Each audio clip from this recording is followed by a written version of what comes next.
ಈ ಶರಣಮಯ್ಯಪ್ಪ ಭಕ್ತಾದಿಗಳೇ, ತಮ್ಮೆಲ್ಲರಿಗೂ ನನ್ನ ನಮಸ್ಕಾರಗಳು. ನಾನು ಕುಂಬಳಗೂಡಿನಲ್ಲಿರುವ ಅಯ್ಯಪ್ಪ ಸ್ವಾಮಿ ದೇವಸ್ಥಾನದ ಪರವಾಗಿ ತಮ್ಮೆಲ್ಲರಿಗೂ ಇಲ್ಲಿ ನಡೆಯುವ ಕಾರ್ಯಕ್ರಮಕ್ಕೆ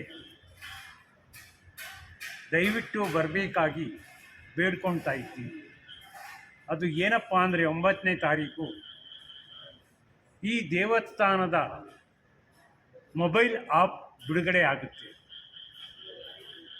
ಇದು 10 ಗಂಟೆಯಿಂದ ಹಿಡಿದು 12 ಗಂಟೆ ಒಳಗಡೆ ಈ ಕಾರ್ಯಕ್ರಮ ಇಟ್ಕೊಂಡಿದ್ದೀವಿ.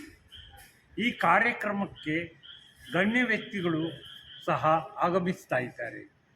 ಅದರಲ್ಲಿ PC ಮೋಹನ್ ಲೋಕಸಭಾ ಸದಸ್ಯರು, ಬೆಂಗಳೂರು ಸೆಂಟ್ರಲ್, ಇವರು ಬರ್ತೀನಿ ಅಂದ್ಬಿಟ್ಟಿದ್ದೇನೆ, ಬೆಂಗಳೂರಿನಲ್ಲಿ ಇದ್ದರೆ ಬರ್ತೀನಿ ಅಂತ ವಾಗ್ದಾನ ಮಾಡಿದ್ದಾರೆ.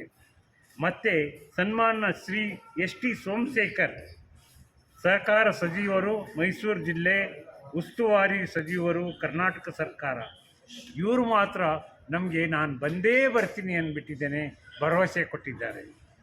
ಮತ್ತು ಸನ್ಮಾನ್ಯ ಶ್ರೀ ಅಶ್ವತ್ಥನಾರಾಯಣ ಗೌಡ ರಾಜ್ಯ BJP ಪ್ರಧಾನ ಕಾರ್ಯದರ್ಶಿ, ಇವರು MLC ಸಹ ಆಗಿದ್ದರು ಹಿಂದೆ.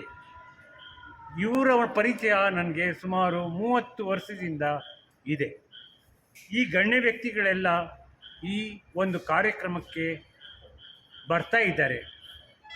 ಹಾಗೆ ಇದು ವಿಶೇಷ ಆಹ್ವಾನಿತರು ಸಹ ಇಲ್ಲಿ ಅವತ್ತು ಇರ್ತಾರೆ. ನಾನು ಭಕ್ತಾದಿಗಳಿಗೆಲ್ಲ ವಿನಂತಿ ಮಾಡೋದೇನಪ್ಪ ಅಂದರೆ, ಈ ಕಾರ್ಯಕ್ರಮದಲ್ಲಿ ನೀವು ಭಾಗವಹಿಸಿ ಈ ಒಂದು ಪುಣ್ಯ ಸಂಪಾದನೆ ಮಾಡೋ ಕ್ಷಣದಲ್ಲಿ ತಾವು ಎಲ್ಲರೂ ಬಂದು ಸ್ವಾಮಿ ಕೃಪೆಗೆ ಪಾತ್ರರಾಗಿ ಆ ಪುಣ್ಯ ಫಲ ಪಡಿಬೇಕಾಗಿ ನಾನು ನಿಮ್ಮಲ್ಲಿ ಕೇಳ್ಕೊತಾ ಇದ್ದೀನಿ. ಮತ್ತು ಇದೇ ದಿನ 9ನೇ ತಾರೀಕು ನಾವು ಪ್ರತಿ ವರ್ಷವೂ ಇರುಮುಡಿ ಕಟ್ಟು ಮತ್ತು ಶಬರಿ ಯಾತ್ರೆ ಮಾಡ್ತಾ ಇದ್ದಿರೋದು ಎಲ್ಲರಿಗೂ ಗೊತ್ತಿದೆ. ಆ ಕಾರ್ಯಕ್ರಮನೂ ನಾವು ಇಲ್ಲಿ ಇಟ್ಕೊಂಡಿದ್ದೀವಿ. ಅವತ್ತು ಅನ್ನದಾನ ಮಧ್ಯಾಹ್ನ 1 ಗಂಟೆಗೆ ಅನ್ನದಾನ ಕಾರ್ಯಕ್ರಮ ಇದೆ. ಆ ಅನ್ನದಾನ ಕಾರ್ಯಕ್ರಮದಲ್ಲಿ ತಾವು ಭಕ್ತಾದಿಗಳು ಬಂದು ತಾವು ಪ್ರಸಾದ ಸ್ವೀಕರಿಸೋದಲ್ಲದೆ ತಾವು ಬಂದು 4 ಜನಕ್ಕೆ ಅನ್ನ ಬಡಿಸಿ ಆ ಪುಣ್ಯ ಸಂಪಾದನೆ ಮಾಡಬೇಕು ಅಂತ ನನಗೆ ತುಂಬ ಆಸೆ. ಅದರಿಂದ ಎಲ್ಲರಿಗಿಂತ ದೊಡ್ಡ ದಾನ ಅಂದರೆ, ಅಮೂಲ್ಯವಾದ ದಾನ ಅಂದರೆ ಇದು ಅನ್ನದಾನ. ಆ ಅನ್ನದಾನಕ್ಕೆ ನಾವು ಪಾಲ್ಗೊಂಡ್ರೆ ಅದು ಆ ಪುಣ್ಯ ಸಂಪಾದನೆ ಮಾಡೋದು ತುಂಬ, ಅದು ನಮ್ಮ ಜೊತೆಗೆ ಬರುತ್ತೆ. ಮತ್ತು ನಾವು ಏನೇನೋ ಮಾಡ್ತೀವಿ ವ್ಯವಹಾರದಲ್ಲಿ, ಅದೇ ಎಲ್ಲನೂ ನಾವು ಹೋಗುವಾಗ ಬಿಟ್ಟು ಹೋಗಬೇಕು. ಆದರೆ ಇದೊಂದು ಮಾಡೋ ಒಂದು ಪುಣ್ಯ ಕೆಲಸ ನಮ್ಮ ಜೊತೆಗೆ ಬರುತ್ತೆ. ದಯವಿಟ್ಟು ತಾವು 9ನೇ ತಾರೀಕು ತಪ್ಪದೆ ಯಾರೂ ಮಿಸ್ ಮಾಡಿಕೊಂಡೆ ತಮ್ಮ ಫ್ಯಾಮಿಲಿ, ಬಂಧು ಬಳಗ, ಮಿತ್ರಮಂಡಳಿ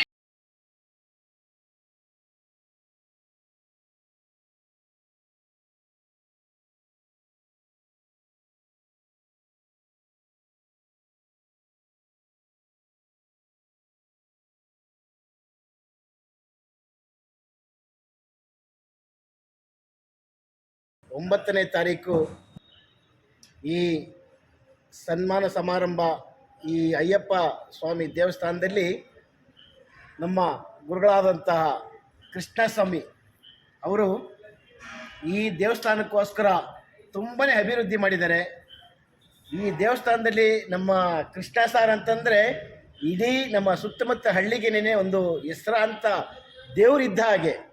ಇವರು ನಾವು ಯಾವತ್ತೂ ಗುರುಸ್ವಾಮಿ ಅಂತ ತಿಳ್ಕೊಂಡಿಲ್ಲ, ಇವ್ರನ್ನ ದೇವರು ಅಂತ ತಿಳ್ಕೊಂಡಿದ್ದೀವಿ.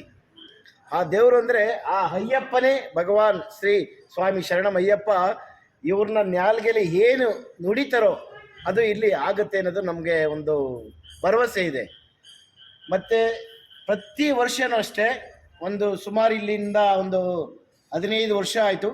15 ವರ್ಷದಿಂದನೂ ಪ್ರತಿ ವರ್ಷ ನಮ್ಮ ಕೃಷ್ಣ ಸಾರು ಇವರ ಆಶೀರ್ವಾದದಿಂದ ಇಲ್ಲಿ ಅಕ್ಕಪಕ್ಕದ ಗ್ರಾಮಸ್ಥರು ಮತ್ತು ಜನರು ಎಲ್ಲ ತುಂಬಾ ಅಭಿವೃದ್ಧಿಯಾಗಿದೆ. ಮತ್ತು ಇಲ್ಲಿ ನಡೀತಕ್ಕಂಥ ಕಾರ್ಯಕ್ರಮದಲ್ಲಿ ನಾವು ಏನೇ ಒಂದು ಅಂದ್ಕೊಂಡ್ಲಿ ಈ ಭಗವಾನ್ ಸ್ವಾಮಿ ಅಯ್ಯಪ್ಪ, ಮತ್ತು ಇಲ್ಲಿ ಅರ್ಧನಾರೇಶ್ವರ ದೇವಸ್ಥಾನ ಇದೆ, ಮತ್ತು ಇಲ್ಲಿ ಪಕ್ಕದಲ್ಲಿ ಶ್ರೀಮನ್ ನಾರಾಯಣನ ದೇವಸ್ಥಾನ ಇದೆ, ಆ ಕಡೆ ಹೋದರೆ ಗಣೇಶನ ದೇವಸ್ಥಾನ ಇದೆ, ಆ ಕಡೆ ಬಂದರೆ ಶ್ರೀ ಷಣ್ಮುಖ ಸ್ವಾಮಿ ದೇವಸ್ಥಾನ ಇದೆ. ಈಗ ನಾಳಿದ ಪ್ರೋಗ್ರಾಮ್ ಬಗ್ಗೆ ಮಾತಾಡಿ ಸರ್. ನಾಳೆ ಪ್ರೋಗ್ರಾಮ್ ಅಂದರೆ 9ನೇ ತಾರೀಕಿನ ದಿವಸ ಇಲ್ಲಿ ನಾವು ಇಲ್ಲಿ ಪ್ರತಿ ವರ್ಷ ಇರ್ಮಡಿ ಕಟ್ಕೊಂಡು ಸುಮಾರು ಇಲ್ಲಿ ಒಂದು 52 ಜನ ಹೋಗ್ತಾ ಇದ್ದಾರೆ. ಆ ವರ್ಷ ಹೋಗ್ತಾರೆ. ಅವತ್ತೊಂದು ದಿನ ಇಲ್ಲಾಂದ್ರೂ ಇಲ್ಲಿ ಒಂದು 1000 ಜನ ಸೇರಿ ಅನ್ನ ಸಂತರ್ಪಣೆ ಮಾಡ್ತಾರೆ, ಅನ್ನದಾನ ಮಾಡ್ತಾರೆ, ಪ್ರತಿ ವರ್ಷನೂ ಮಾಡ್ತಾರೆ. ಹಾಗೆ ಅಂದರೆ ಈ ಸತಿ ವಿಶೇಷವಾಗಿ ಒಂದು ಕಾರ್ಯಕ್ರಮ ಇಟ್ಕೊಂಡಿದ್ದಾರೆ. ಈಗ ಕುಂಬಳಗೂಡದಿಂದ ಯಾವ ತರ ನೀವು ಸಹಾಯ ಮಾಡ್ತಾರೆ? ಕುಂಬಳಗೂಡಿಂದ ನಮ್ಮ ಅಂಗಡಿಗಳಲ್ಲಿ ನಾವು ಸಹಾಯ ಅಂತಂದ್ರೆ ನಮ್ಮ ಗುರುಸ್ವಾಮಿ ಹೆಸರು ಹೇಳಿದ್ರೆ ಸಾಕು, ಭಕ್ತಾದಿಗಳು ಅವ್ರ ಆಟೋಮೆಟಿಕ್ ಆಗಿ ಬಂದು ಇಲ್ಲಿ ನಾವೇನು ಮಾಡಬೇಕು, ಇಲ್ಲಿ ನಾವೇನು ಮಾಡಬೇಕು, ಕೆಲಸ ಮಾಡಬೇಕು, ನಮ್ಮಿಂದ ಏನಾಗಬೇಕು ಅಂತ ಇವ್ರ ಹೆಸರು ಹೇಳಿದ್ರೆ ಸಾಕು, ಅಷ್ಟು ಅಭಿವೃದ್ಧಿಗೆ ನಮಗೆ ಸಹಕಾರ ಮಾಡ್ತಾರೆ. ಹಾಗಾಗಿ ಸೋಮವಾರ ದಿನ ಇಲ್ಲಿ 9ನೇ ತಾರೀಕು 1ನೇ ತಿಂಗಳು 9ನೇ ತಾರೀಕಿನ ದಿವಸ 2023ರಲ್ಲಿ ನಮ್ಮ ಕೃಷ್ಣ ಸರ್ ಅವರ ಸಾರಥ್ಯದಲ್ಲಿ ಭಗವಂತನ ಅಭಿವೃದ್ಧಿಗೆ ಮತ್ತು ಇಲ್ಲಿ ಅವತ್ತು ಒಂದು ಕ್ಯಾಸೆಟ್ ಸಹಿತ ಇವತ್ತು ಬಿಡುಗಡೆ ಮಾಡೋಕ್ಕೆ ಇವರು ಮಾಡ್ತಾ ಇದ್ದಾರೆ. ಅದಕ್ಕೋಸ್ಕರ ಆ ಕಾರ್ಯಕ್ರಮಕ್ಕೆ ಸನ್ಮಾನ್ಯರಾದಂಥ ಶ್ರೀ ಸೋಮಶೇಖರ್ ಗೌಡರು, ಮೈಸೂರು ಉಸ್ತುವಾರಿ ಹಾಗೂ ಸಹಕಾರ ಸಚಿವರಾದಂಥ ಸೋಮಶೇಖರ್ ಗೌಡರು ಕೂಡ ಅವತ್ತು ನಮಗೆ ಬಂದೇ ಬರ್ತೀನಿ, ನಾನು ಏನೇ ಕೆಲಸ ಇರಲಿ ಅದನ್ನೆಲ್ಲ ಬಿಟ್ಟು ನಾನು ನಿಮ್ಮ ದೇವಸ್ಥಾನಕ್ಕೆ ನಾನು ಬರ್ತೀನಿ, ನಿಮ್ಮ ಅಭಿವೃದ್ಧಿಗೋಸ್ಕರ ನಾನು ಯಾವತ್ತೂ ಸದಾ ಸಿದ್ಧವಾಗಿರ್ತೀನಿ ಅಂತ ಅವರು ಸಹ ನಮಗೆ ಭರವಸೆ ಕೊಟ್ಟಿದ್ದಾರೆ. ಹಾಗೆ ಮತ್ತು ನಮ್ಮ ಸತ್ಯನಾರಾಯಣ ಅವರು ಬರ್ತೀವಿ ಅಂತ ಹೇಳಿದ್ದಾರೆ. ಮತ್ತು ನಾವು ಇವತ್ತು ಗ್ರಾಮಸ್ಥರಿಗೆ ಮತ್ತು ನಮ್ಮ ಗ್ರಾಮ ಪಂಚಾಯತಿ ಸದಸ್ಯರು, ಕುಂಬ್ಳಗೂಡಿನ ಗ್ರಾಮ ಪಂಚಾಯತಿ ಅಧ್ಯಕ್ಷರು ಮತ್ತು ಉಪಾಧ್ಯಕ್ಷರಾದಂಥ ನಮ್ಮ ನರಸಿಂಹಮೂರ್ತಿಯವರು, ಚಿಕ್ಕರಾಜು ಅವರು, ದೇವರಾಜು, ಪ್ರತಿಯೊಬ್ಬರಿಗೂ ನಾವೆಲ್ಲರಿಗೂ ಇವತ್ತು ಕರೆದಿದ್ದೀವಿ. ಅವರು ಸಹ ಬಂದು ಎಲ್ಲರೂ ನಿಮ್ಮ ಇಲ್ಲಿ ಕಾರ್ಯಕ್ರಮಕ್ಕೆ ಭಾಗ ಆಗ್ತೀವಿ ಅಂತ ಹೇಳಿ ಅವರು ನಮಗೆ ಭರವಸೆ ಕೊಟ್ಟಿದ್ದಾರೆ.